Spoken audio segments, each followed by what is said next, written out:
We continue to advocate for the special temporary measures around reserved seats for women in Parliament.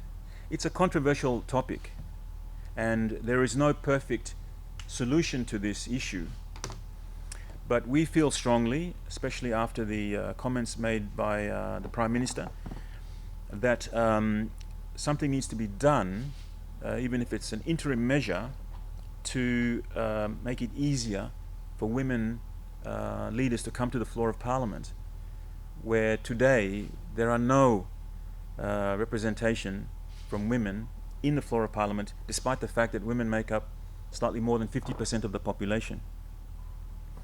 So we also been pursuing that, and I've written to the Prime Minister. There's a process underway, as you know, with the Boundaries Commission.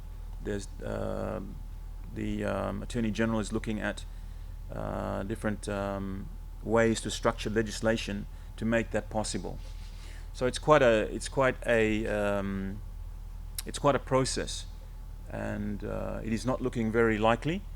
But we continue to advocate for it, and we continue to push Justice Minister, push the Attorney General, which is the Secretary for the Department of Justice, remind the Prime Minister of those commitments. And if it is at all possible, the Parliamentary Committee will be supporting the legislation that is required to make that possible for a temporary measure to facilitate that process, and ultimately, of course, it becomes the normal democratic process, open process. But in this case, the Prime Minister talked about 5 regional seats for women, and there's been a lot of discussions about how that would actually happen, but that is also a measure that we continue to support.